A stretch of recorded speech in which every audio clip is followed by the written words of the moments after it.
Dimensão noética e, especificamente, o modo de ser, o modo de se apresentar, de se mover noeticamente do ser humano, a noodinâmica. Conceito esse fundamental e importantíssimo, pessoal, que vai desde das principais diferenciações de Frankl com seus conterrâneos, contemporâneos da tradição da psicologia profunda e, ao mesmo tempo, além de ser o seu conceito de diferenciação, é um conceito que eu poderíamos dizer um dos conceitos fundamentalmente inéditos que ele nos apresenta, né? Quando o Frank apresenta a noodinâmica, ele apresenta não só para se diferenciar, mas para justificar uma possibilidade de enxergarmos o funcionamento humano para além do prisma do determinismo anímico, para além dos psicologismos. E a gente começa exatamente falando de onde nasce esse conceito, ou melhor, em relação a qual outra concepção nasce esse conceito. O Frankl evoca a noodinâmica em várias situações, especialmente e essencialmente para falar da sua ampliação do olhar clínico para o ser humano. Então, entender que noodinâmica já faz parte do nosso olhar clínico, portanto, tem que estar presente na nossa disposição de percepção clínica, identificar esse processo noodinâmico durante a sessão, ou os rastros que levariam a ele, fazer análise existencial. Portanto, fazer o caminho para uma logoterapêutica, né? E o Frankl nos apresenta essa possibilidade exatamente quando ele coloca em paralelo, quando ele se coloca em paralelo, uma relação agora de vizinhança, com Freud e com Adler, assumindo a tradição da qual ele vem. Frankl se assume como um psicoterapeuta, um psiquiatra, um psicólogo, estudioso da mente, da alma humana. Ele se assume como um herdeiro da tradição das profundezas, da psicologia profunda. Ou seja, ele tem um entendimento de que não é por meios laboratoriais e experimentais que se acessa a singularidade e a subjetividade de alguém, ou não é essencialmente ou exclusivamente por esse canal. E ele deve levar em conta, para acessar a singularidade única e irrepetível de alguém, o contexto de escuta. Então é por meio de uma perspectiva metodológica diferente de uma observação sistemática, causal e material, que se acessa a alma de alguém. Não. É por meio de um exercício de hermenêutica, de compreensão e, portanto, de escuta, de estar diante do fenômeno humano, na relação interhumana, no contexto clínico. Esse é o grande laboratório de construção e de investigação da psicologia profunda. A clínica, a escuta clínica, o material, a materialidade clínica.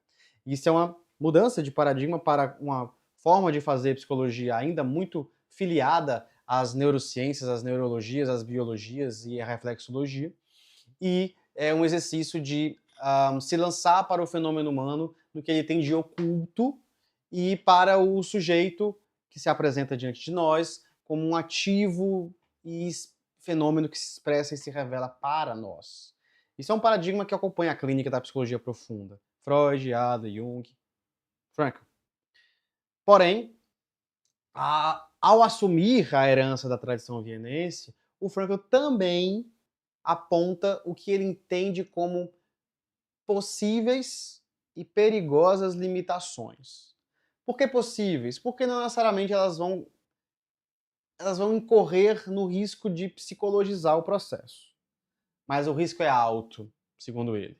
Para ele, a psicologia profunda corre altos riscos de psicologizar, ou até melhor, de reduzir o fenômeno humano diante do processo de tratamento. Sabe assim, tratar significaria reduzir a explicação teórica, metodológica, técnica e ao manejo que isso predispõe, então, assim.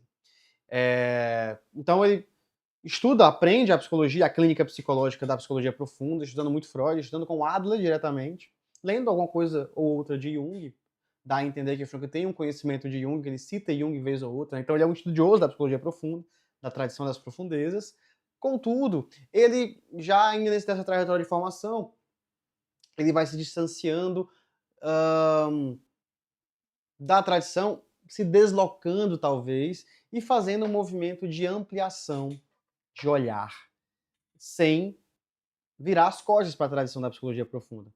Frankl vai mantendo esses entendimentos, esses pressupostos importantes e as descobertas importantes dentro da construção do que é fazer psicoterapia que Freud e Adler fizeram. Ele muitas vezes faz reverência a esses autores nas suas obras, muitas vezes mesmo, né?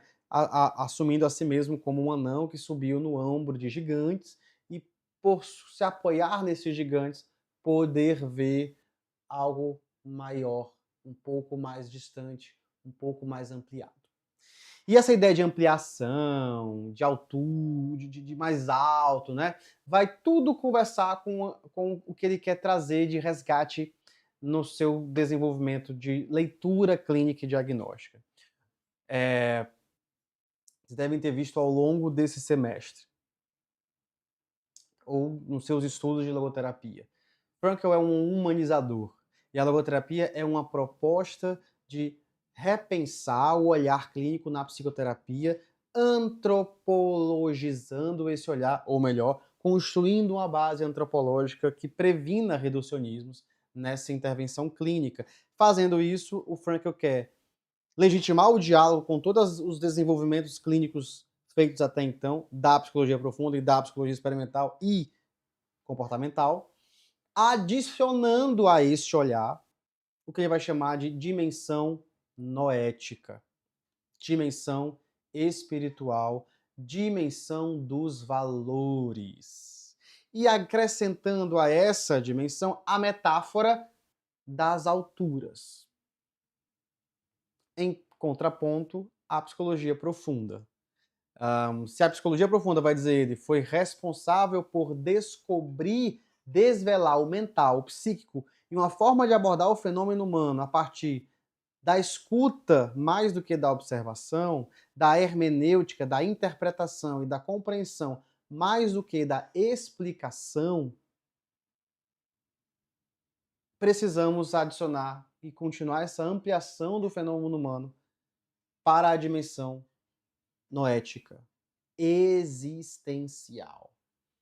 Que aí não apenas a hermenêutica, a interpretação e a escuta analítica darão conta.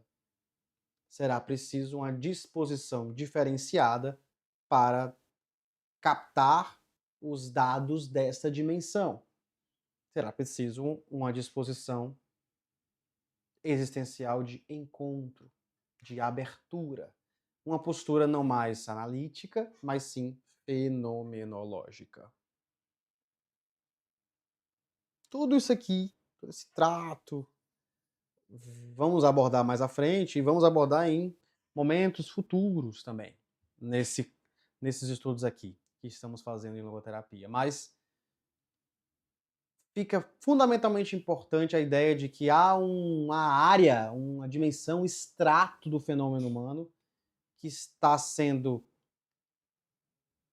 menosprezado ou subestimado e que está participando dos fenômenos de sofrimento e de adoecimento que a clínica psicológica se propõe a cuidar. Frankl tenta resgatar o olhar clínico para este campo e essa dimensão. É a dimensão noética.